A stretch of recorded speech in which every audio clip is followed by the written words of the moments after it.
Welcome back to എൻ്റെ YouTube channel. അപ്പം നമ്മൾ ഇന്നത്തെ ഇടുന്ന വെച്ചാൽ നമ്മുടെ വീട്ടിൽ നിന്ന് കൊക്കോ പിടിച്ചിട്ടുണ്ടായിരുന്നു. ഇത് മാത്രമല്ല വേറെ കുറേ എണ്ണം താഴോട്ടുണ്ട്. ഇതാണ് ഇതിൻ്റെ ഈ കൊക്കോ മരത്തിൽ ഏറ്റവും വലിയ കൊക്കോ. ബാക്കിയെല്ലാം ചെറുതാണ്. നമ്മുടെ വീട്ടിൽ നേരത്തെ പിടിച്ചിട്ടുള്ളതെല്ലാം പൊഴിഞ്ഞു പോകുമായിരുന്നു. അടുത്ത് നമ്മളത് നോക്കാൻ പോകുന്നത് പാഷൻ ഫ്രൂട്ടാണ്. അടുത്ത് നമ്മളിവിടെ വെറൈറ്റീസ് ഓഫ് പാഷൻ ഫ്രൂട്ട് ഉണ്ട്.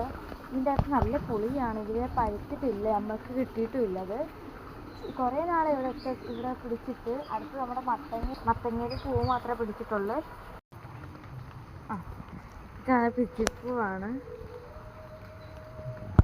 നല്ല മണമൊക്കെ ഉള്ളതാണ്. ഇതിന് തന്നെ ഇപ്പോൾ ആർട്ടിഫിഷ്യലായിട്ട് ചെയ്യാൻ പറ്റുന്നുണ്ട്. ഇതിന് നമ്മൾ നടാൻ ഉപയോഗിക്കുന്നത് അതിൻ്റെ കമ്പാണ്. അപ്പോൾ അടുത്ത് കുറേ ചെടികളുടെ ഒക്കെ വീഡിയോ ഉണ്ട്. അത് പാർട്ട് 2 ആയിട്ട് ഇടുന്നതായിരിക്കും. പിന്നെ കുറേ സ്കിൻ കെയറും ചെയ്യിച്ചിട്ടുണ്ടായിരുന്നു. അതും അടുത്ത വീഡിയോയിലിടും. അപ്പം എല്ലാവരും ലൈക്ക് ചെയ്യുക, ഷെയർ ചെയ്യുക, സബ്സ്ക്രൈബ് ചെയ്യുക. അടുത്തൊരു വീഡിയോ ആയിട്ട് വരുന്നത്. ബൈ.